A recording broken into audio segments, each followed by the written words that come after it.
Yes, welcome. What an entrance for my zucchini, who's thinking of a certain emoji right now. I said to my husband, I can't remember how the Star Wars episode goes. That's not my thing, but vegetables are, so I'm really happy to share about that. I'm not going to try to sing Star Wars, but that is how epic vegetables are. So they deserved a really grand entrance, so that's why we did that just then. All right, so yes, tonight we're going to be talking about bulletproofing our kids. So if you jump on, please say hi, give me a wave, you can comment. It's always great to have a discussion, especially when we're talking about our kids, and kids are so different, so it's really nice to have people comment and say what is going on with their kids and what their kids like and don't like and challenges. Like, we can go through all of that as well while I'm sharing. Hi Kim, hi Sam, hi Karen, that's my mum. So tonight we're going to be looking at how to bulletproof our kids, and the reason I said bulletproof is because we're coming into winter and we're coming into that season where our kids can potentially spend around 3 or so months in a perpetual cycle of sickness. So I thought this was a really good time to talk about helping to boost our kids' immunity, because once our kids are sick, that's too late to start dosing them up with vitamin C and hoping it helps them to get better. What we want to do is help our kids to be strong enough that they don't get sick all that often anymore. Like, kids are always going to get sick. You're never going to be able to stop that completely because their body has to get sick to build up their immunity, but they shouldn't be getting sick so continuously over and over and over again. That just comes down to how healthy their immune system is and how strong it is. So that's what we want to talk about tonight, how to get more veggies in, because basically it's 1 + 1 = 2. So vegetables plus kids equals great immunity. So that's what we want to start doing. But I'm sure that lots of us know that getting vegetables into our kids is not always as simple as just going, here, please chomp on this here carrot and you'll be super healthy. Like, how many people's kids are just happy to sit down and eat a plate of raw veggies? I'm lucky enough to say that I have 2 kids who would do that, but my oldest, definitely not. He was always my challenge.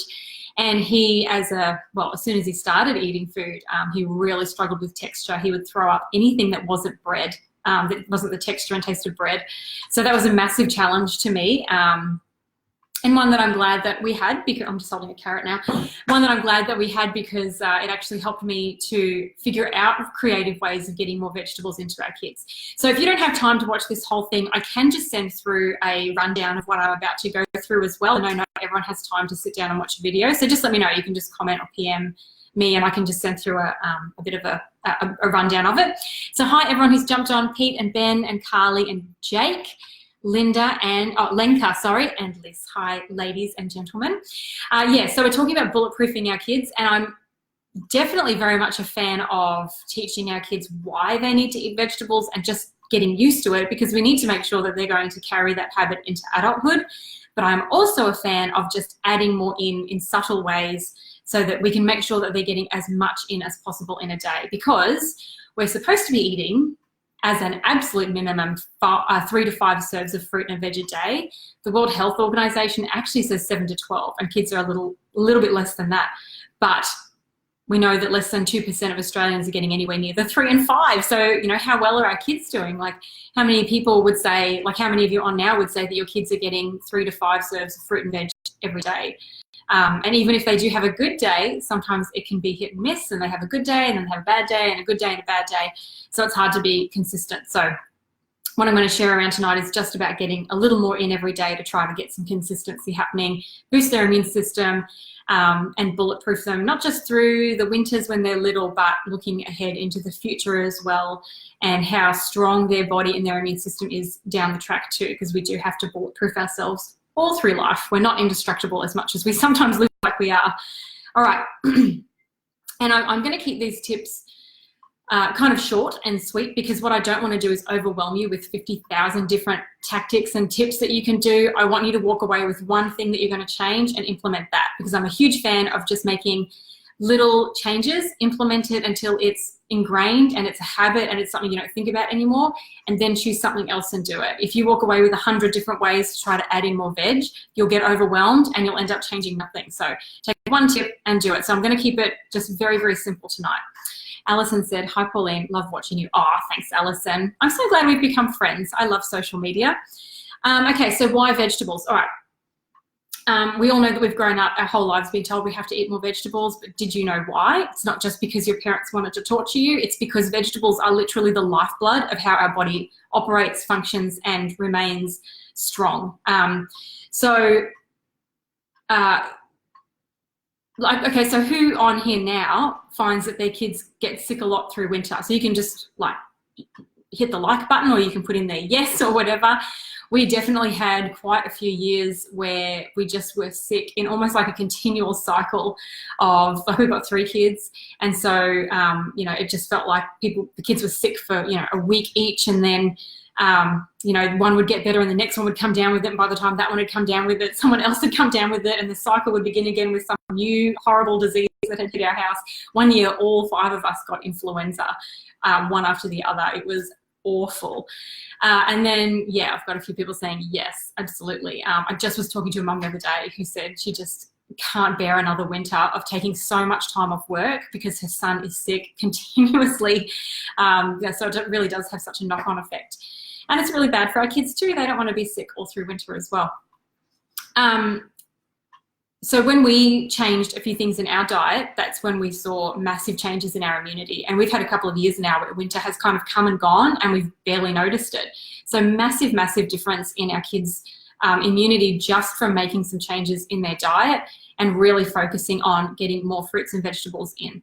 So fruit and vegetables are key. So why don't you, another thing you can tell me is what, just as I'm talking, going through, tell me what vegetable your kid dislikes the most. And we'll have a look at that and see if there's any that we can like come up with some strategies around. All right. Some of them are, I was going to say, someone's going to say Brussels sprouts. That's my husband. One day I'm going to make him Brussels sprouts. All right. The reason that we need vegetables is because vegetables are full of obviously all of those vitamins, but there's so many vitamins that our body actually relies on really heavily. Vitamins C and A, that's what makes our kids' skin and bones and teeth and eyes really healthy. It's what helps their skin to repair when they hurt themselves. So those are really essential just to the actual functioning of all of the cells in our body. But one of the biggest things that vegetables have, and fruit as well, but I'm mostly talking about vegetables because they're so hard to get into our kids, more than fruits are. So that's why I'm focusing on veg. They're full of antioxidants, and antioxidants, I know it's a word that gets thrown around a lot, but the role of antioxidants is like, it's fundamental to our long-term health. So our antioxidants fight cellular damage, like on that cellular level. And when we are able to have enough antioxidants to protect those cells, then we're actually preventing diseases like cancers and Alzheimer's and degenerative diseases, chronic illnesses, autism, things like that. So, not autism, sorry, Parkinson's.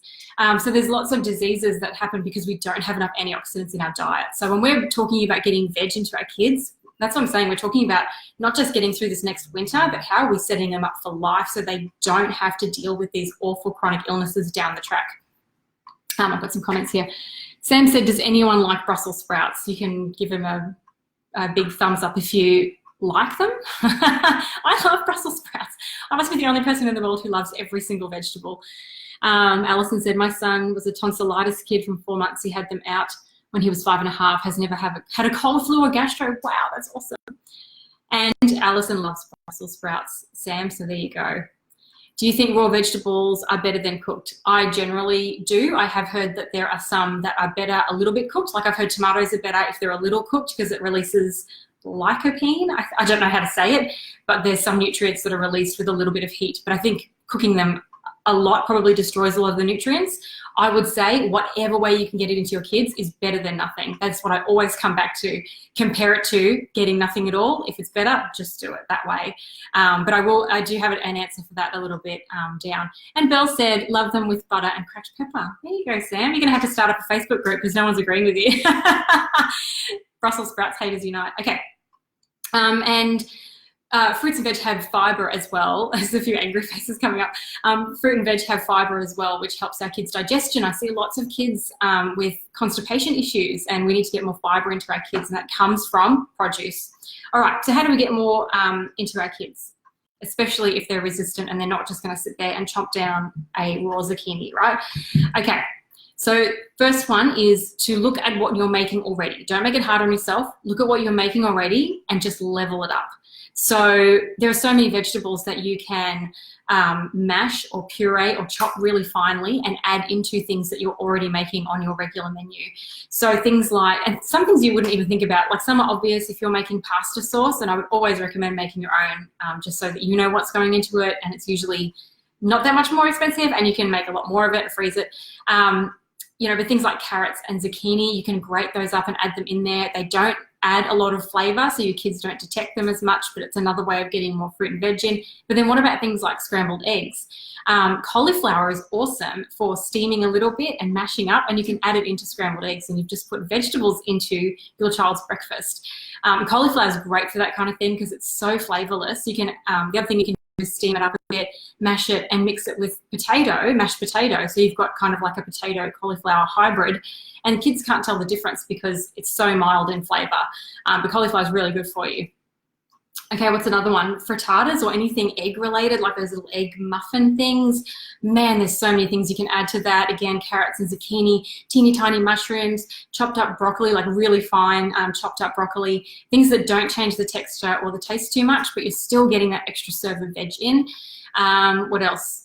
You can make zucchini fries. Has anyone ever tried to make those? Or sweet potato fries instead of potato is another way, or do all three, like do a medley like they do at some restaurant does that. Grilled, I think, does that, and they have really nice ones. So that's another way to do it. What was another one? Oh, and if you make things like burritos and stuff like that, again, carrot and zucchini, corn as well. And remember, you can puree stuff as well. Like there's nothing stopping you from pureeing up the corn and adding it to your pasta sauce. It actually can be really good at thickening up sauces. So get a little bit creative about looking at a dish and going, okay, well, I normally make it like this, but what can I add in to get that extra serve of veg in? Hi, Elaine. I've just seen you jumped on as well. So that's my first tip. Level up what you're already making. Don't make your life harder. Just level up what you're already doing. All right, so the next one is, this is kind of a 2.5, so it's like a tip and a half. So the next one is just actually blending stuff. So this is where I'm kind of going to answer what Alison was saying before about raw or cooked. So all the things I said before pretty much were cooked, but these are ways to get raw vegetables into your kits. So the two different blendy ways to do that, one is dips and one is smoothies. So you'll hear me go on a lot about smoothies. I'll do those second. Dips are a really great way to do it. Not all kids like dips. I know that my anti-veg child he's resistant to dips. That's okay. That's just not something I do, but he'll drink any green smoothie I give him.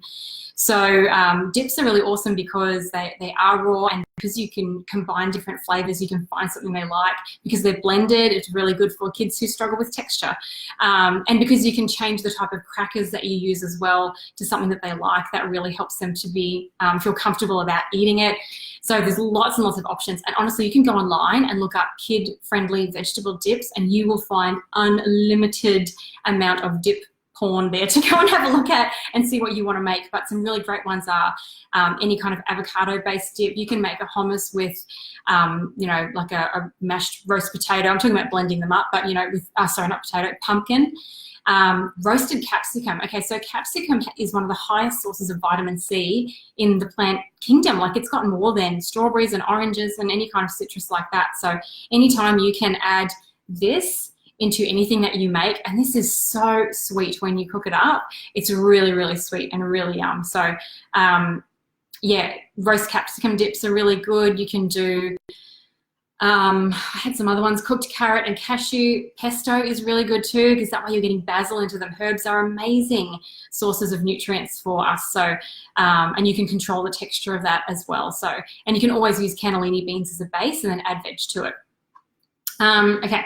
And the next one, Alison, oh, you're giving me all sorts of ideas, Alison. Bulk pasta sauce with veg. Yeah, broccoli, cauliflower, mushroom. Did I mention mushroom? That's an awesome one to put into. Zucchini, spinach, carrots, and sweet potato. Yeah, perfect. That's amazing. And butter chicken cooked in bulk with sweet potato, zucchini, broccoli, and pumpkin. Yeah, that's awesome. Yeah.